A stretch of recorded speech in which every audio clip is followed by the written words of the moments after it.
In a crowded downtown restaurant, a young black student worked tirelessly, struggling to make a living while paying her tuition.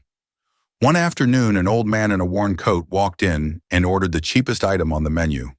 While others looked down on him, she served him with quiet respect, though she had almost nothing herself. She paid for his meal. What she didn't know was that the man was actually the owner of the restaurant, secretly testing his staff, and her small act of kindness would soon earn her a position beyond anything she had ever dreamed of. Before we dive into this story, tell us, what was your first part-time job in college? We'd love to hear it. The sun spilled over the city like golden syrup, casting long shadows across the narrow sidewalks of Brookline Avenue. It was just past noon, and the street throbbed with life, horns honking, heels clacking against pavement. The hiss of espresso machines from open cafe windows, tucked between a laundromat and a flower shop, with ivy creeping along its brick facade, stood Bonito's Grill, a modest restaurant where the lunch rush could feel like a war zone, and the scent of grilled meat never quite left your clothes. Inside, the air was thick with heat and movement. Servers weaved between tables with practiced steps, balancing trays and ducking stray elbows. A radio hummed low behind the bar, drowned out by the chatter of customers and the occasional sharp bark from the kitchen. Every seat was taken, and a line had started forming by the hostess stand. Near the back, where the fluorescent lights flickered more than they should, stood Anna, a 21-year-old waitress with tired eyes and a smile that somehow never dimmed. Her dark brown skin glowed beneath the harsh lighting, her hair pulled into a puff of tight coils, wrapped in a patterned scarf that matched nothing in her uniform, but it made her feel like herself in a place that rarely noticed her. She moved with the grace of someone used to being overlooked, but never unkind because of it. Anna was in her final year of college, juggling classes in social work and this part-time job that barely covered rent, tuition, and her mother's medications. Most nights she studied with aching feet. Most mornings she woke up too early, brewed cheap coffee, and told herself it was temporary, that it would be worth it, that the sacrifices were shaping her into someone strong. She didn't complain. That wasn't how she was raised. Her grandmother used to say, "Baby, you don't got to be loud to make your presence known. Just be consistent. Just be kind." And Anna lived by that.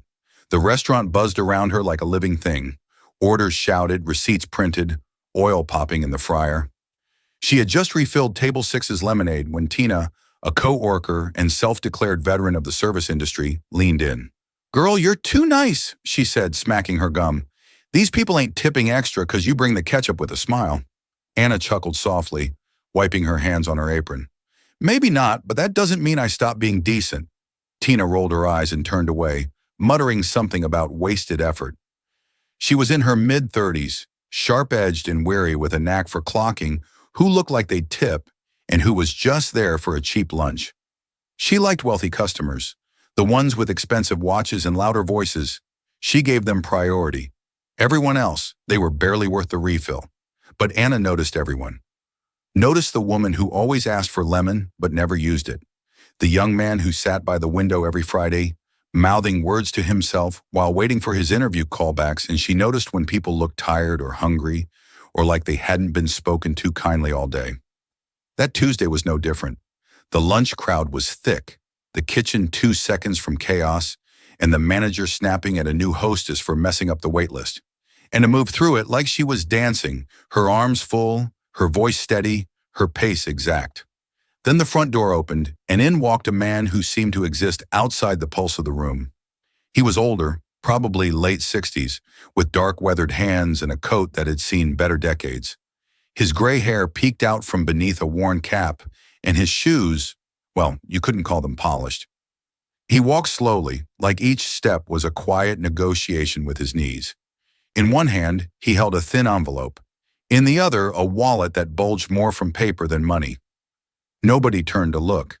Tina barely glanced up before snorting. "Hope he's not expecting a handout." Anna said nothing.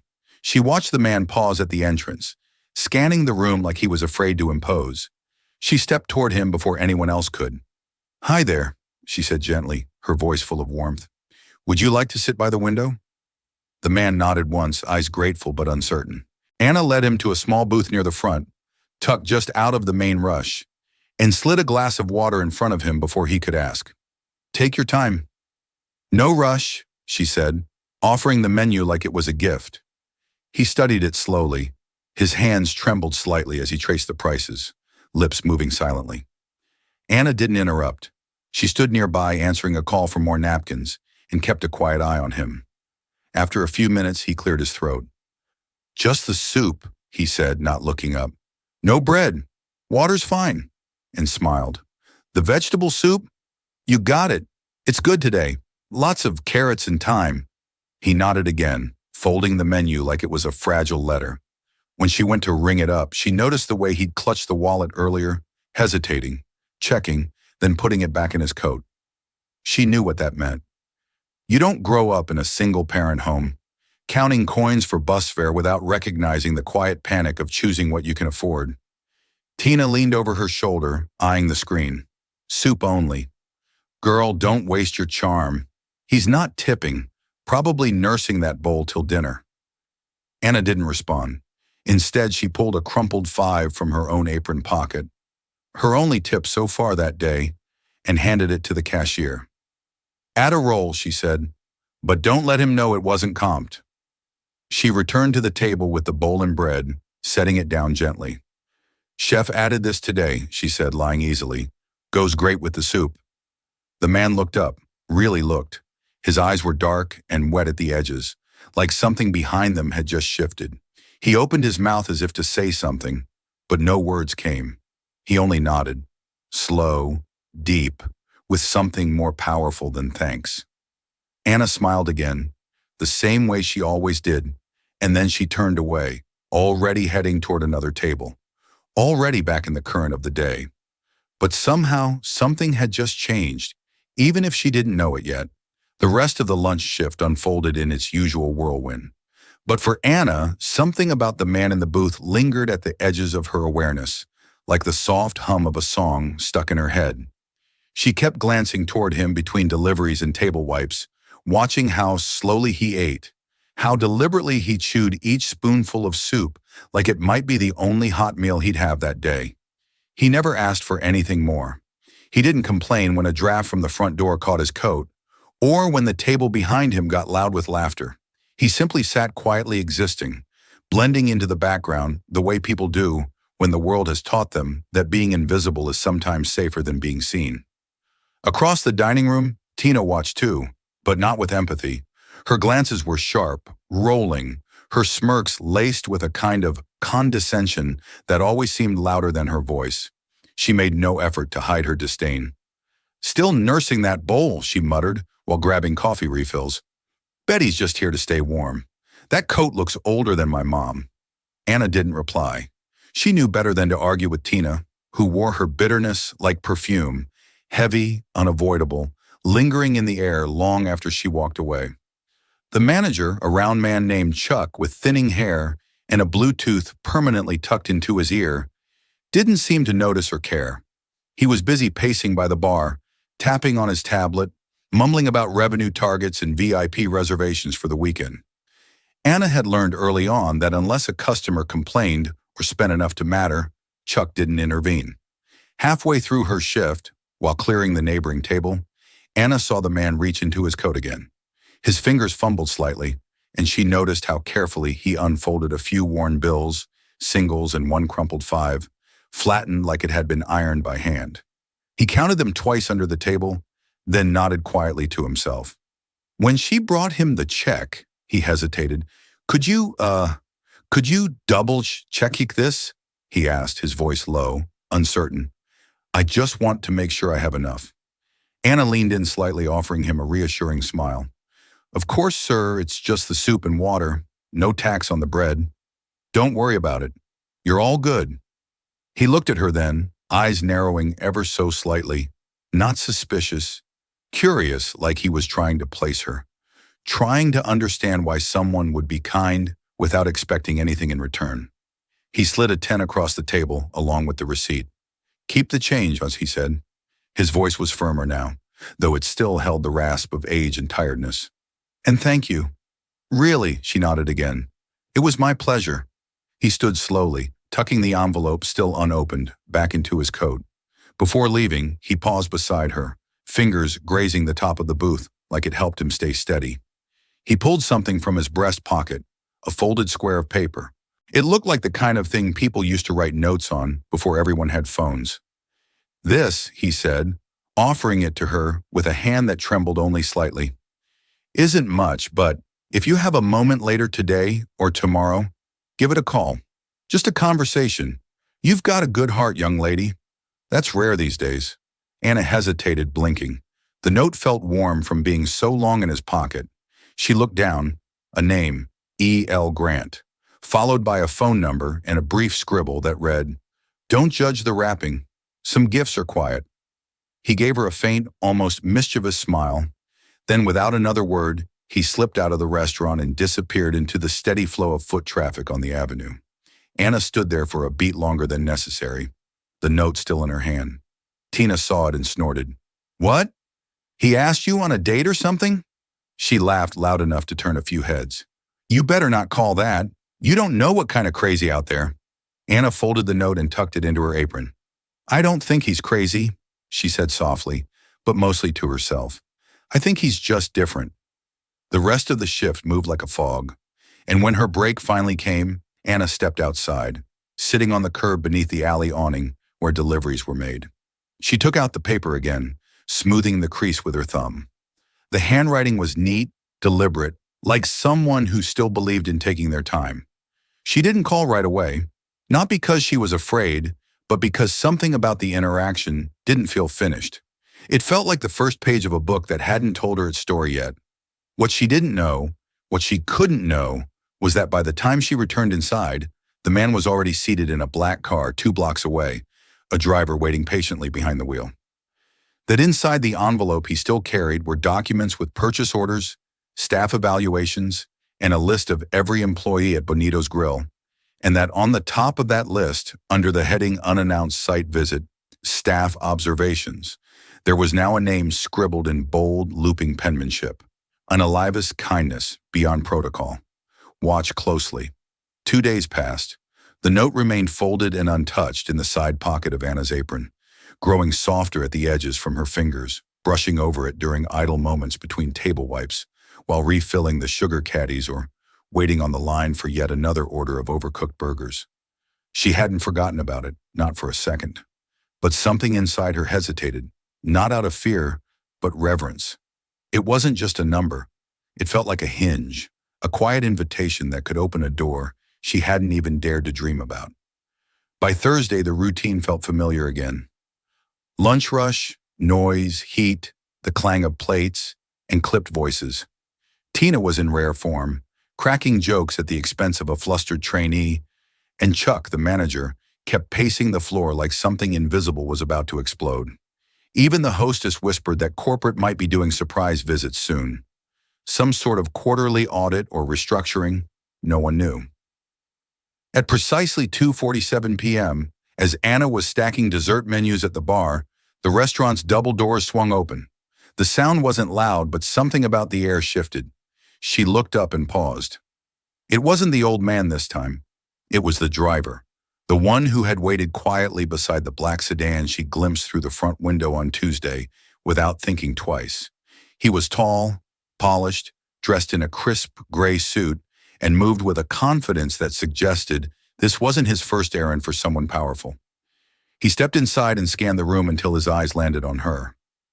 "Anna Lewis?" he asked, voice low and professional.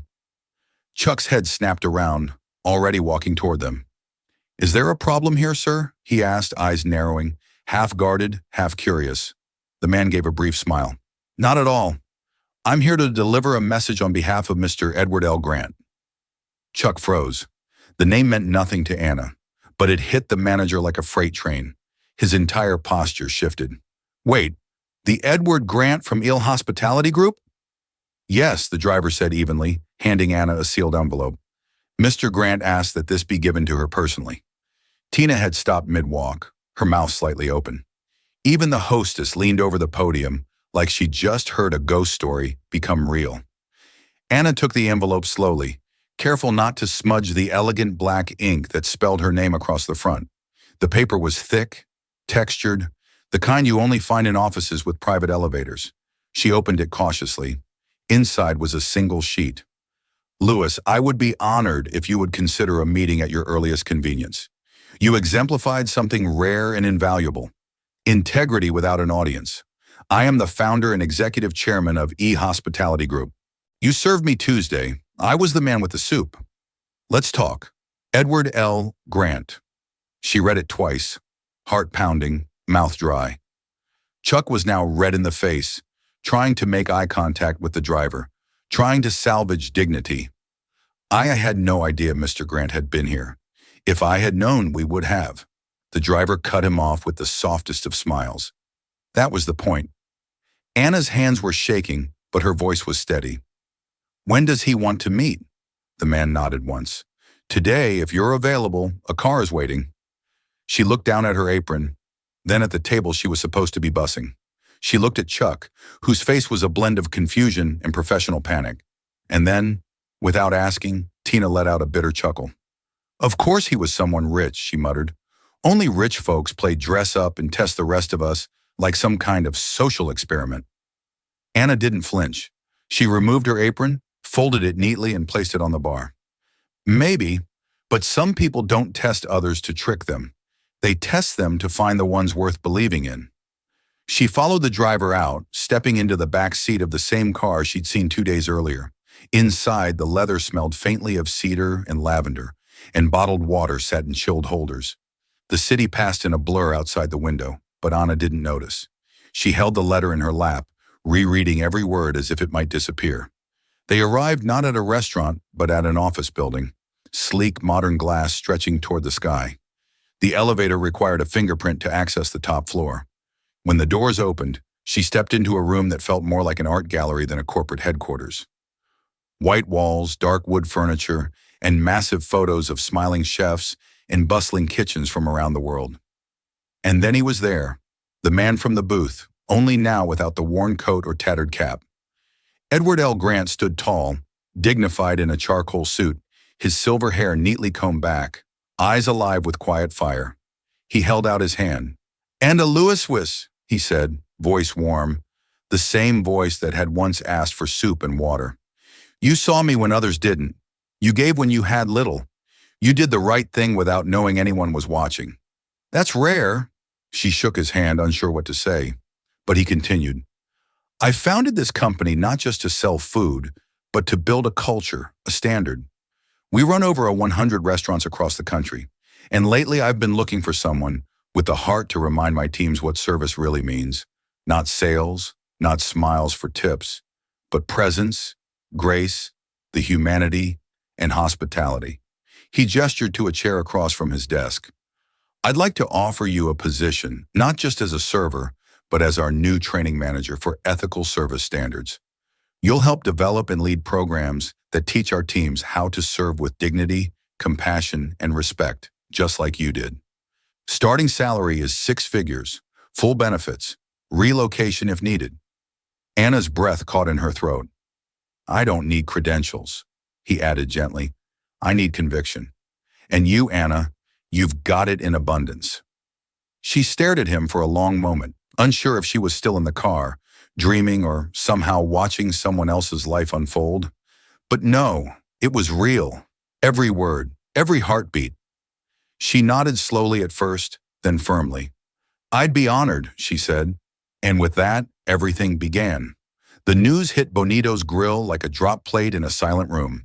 By Friday morning, the whispers had turned into full-blown stories, and every server, cook, and manager had a version, some true, most embellished, that the quiet black girl with the warm smile and tired eyes had been personally recruited by a billionaire wasn't something anyone expected, least of all Tina, who spent most of the morning shifting between disbelief and thinly disguised envy.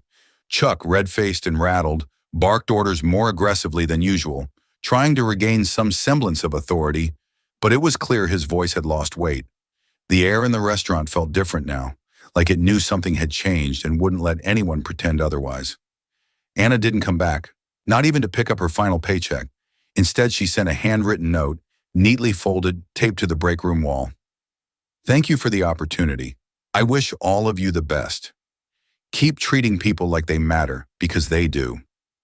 Anna, there was no bitterness in the words, no triumph, no gloating, just the same grace she had always carried in the way she spoke, moved, and served. 1 week later, her new life began in earnest. The corporate headquarters of Il Hospitality Group was unlike anything Anna had ever experienced. The top floor was her domain now, an office with floor-to-ceiling windows that overlooked the city skyline like it was hers to hold. Her desk was sleek and modern, the kind of thing you'd only seen in magazines, and it came with a title plate she couldn't stop staring at. Anna Lewis, Director of Service Ethics and Training. Her first days were overwhelming in all the ways that mattered. Teams of regional managers, HR directors, and marketing executives filed into meetings with her, curious to meet the soup girl, as some had started calling her behind closed doors. Not mockingly, but with an air of quiet reverence, as if the story had already become legend. She was younger than all of them, had no formal leadership training, and didn't speak in boardroom lingo. But she listened, she asked questions, and she remembered names. Edward L. Grant, who insisted she call him Edward, kept a respectful distance, but was never far. He observed from the edges of conference calls, nodded from across long mahogany tables, and always made sure she had what she needed. Mentors, resources, time. But more than that, he gave her autonomy. "You're not here to imitate the system," he told her once over lunch on a rooftop garden. "You're here to remind it why it exists in the first place."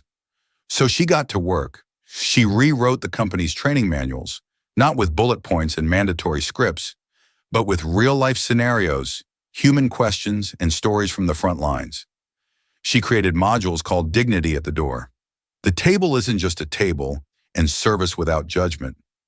She began traveling to various locations from high-end urban spots to smaller suburban franchises, observing how service was delivered, how staff were treated, and how unspoken biases slipped between smiling faces and polite tones.